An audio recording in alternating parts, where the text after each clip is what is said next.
State Senator Becca joins us again this week to discuss developments in the Massachusetts Senate. I asked her about Governor Charlie Baker's decision to extend his stay-at-home order 2 weeks to now May 18th.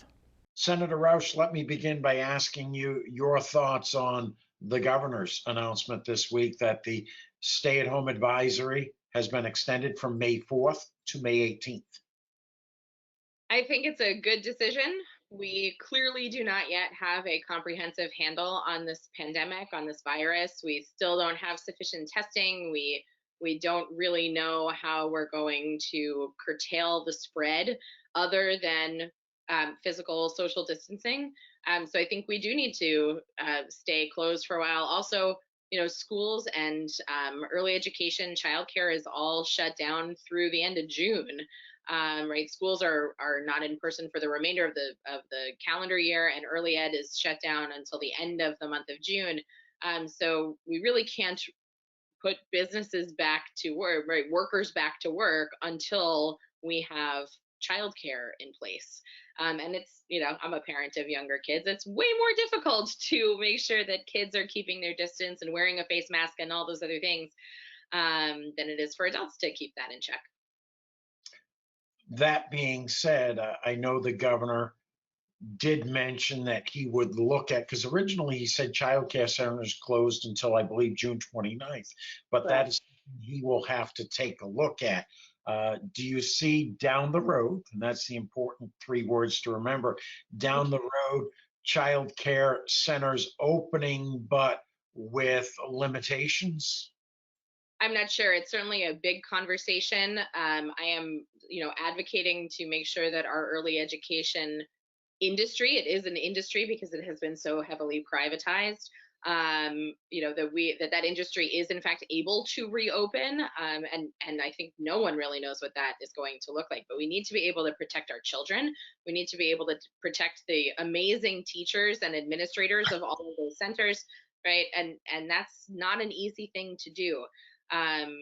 And frankly, we need to be able to also protect the families of all those children. And in many cases, we have multi-generational families living together under the same roof.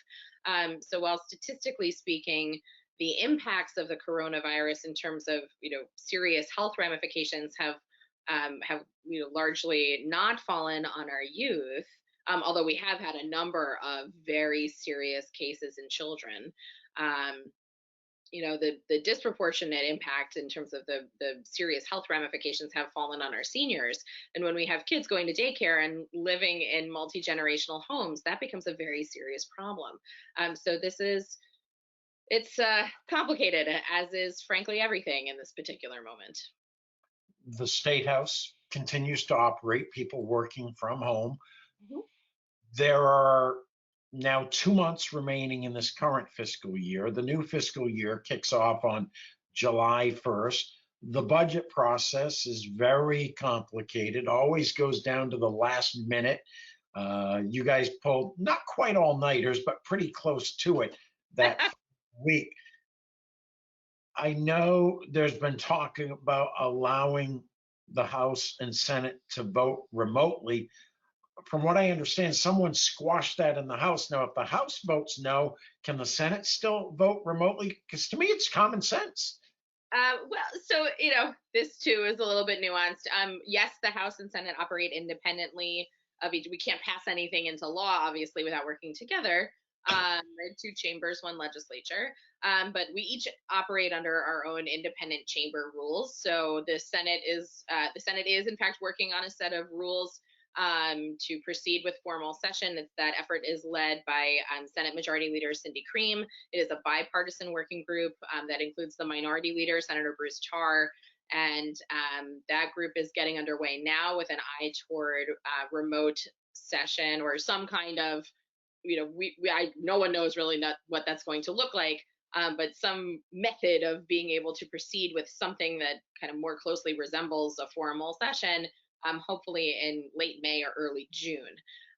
What unfolded in the House, honestly, I'm not quite sure what the point of contention was between the Democratic leadership and the Republican minority leadership, but there clearly was something that people were unhappy about. The original proposal from the House had a pretty significant increase in the number of people that would be required to support a roll call vote. So people were unhappy with that. That did change in the process and went back down to its usual 10% of the body, which is 16 individuals supporting a roll call, right? That's how you get a vote on the record. Um, it's a complicated set of things to figure out, or phoning it in, having to phoning in your vote effectively is part of that plan, or at least the proposed plan. Having to request in advance to speak, that's often not how debate unfolds, right? Sometimes it is, right? You go into session normal, knowing that you're going to speak to a particular topic, but sometimes something happens and you have to talk, right, for whatever reason, and which is of course the nature of debate. So maybe it was something along those lines. I'm honestly not sure. But each chamber will need to figure this out, because we do have to pass a budget. We have a RANS bill that we need to pass from the state treasurer Goldberg, to be able to take care of some of our budgetary issues in the immediate future. And that vote needs to be done by a roll call. So we have to figure out how to do that. May 1st not only marks 2 months before the start of a new fiscal year, it also marks exactly 4 months to the September primary. You have filed a bill along with a colleague in the House to allow mail-in voting. Take us through the steps. Has anything happened on that? Well, the Senate version of the bill has been assigned to the Elections Committee. The House version of the bill has a longer period where it waits to be assigned to a committee because of what's known as the co-sponsorship period. This is one of the differences between the House and the Senate. On a Senate bill, any legislator can co-sponsor at any time up until the bill has been acted on by the committee. So until the Elections Committee does something with the Senate bill, reports it favorably, reports it adversely, sends it to study, anybody can sign on and co-sponsor. In the House, there's a specific period of time, usually a week or two, and that's the only co-sponsorship period. So that co-sponsorship period, when it's over, that's when the bill gets assigned. We've also heard, since you and I last spoke last week, that Secretary Galvin will be filing his own bill. So we'll have another bill in the mix, and I'm not sure exactly when he will be filing that proposal. But we've heard sort of early May. I'm not quite sure whether that means next week or the following week, but time is of the essence, and I think everybody agrees on that. So we need to move on this. So I'm looking forward to that hearing. I've heard a lot of really, really great support for universal automatic vote by mail, which is the proposal in the 2020 Vote by Mail Act that I drafted and filed, including from our Attorney General and a number of people who are close with elections.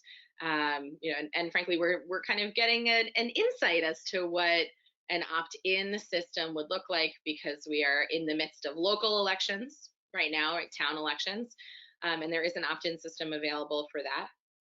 And also we have 2 special elections in the Senate and a special election in the House going on to replace individuals who left because they won local elections in 2019 races.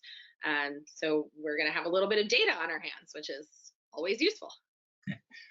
What else would you like to leave residents from your cities or in your cities and towns? Yeah, I say this, I think, every week, but it's tough. We are in, I feel like, 10 marathons all stacked up on each other. The reporting that is coming out of DPH has become increasingly robust. So if you are somebody who looks for data in a moment and wants to see the numbers, you can go to mass.gov/COVID-19. They have a daily dashboard that gives you all the numbers broken down, bar graphs, all sorts of interesting ways to visualize and comprehend and sort of analyze that data. So head over there. Plenty of resources. I'm heartened to see people in our communities donating food and supporting neighbors, and all sorts of wonderful stuff happening, even in this truly awful state that we are all in. So hang tight. My website is beccarauschma.com/COVID-19. You can get all of our updates there.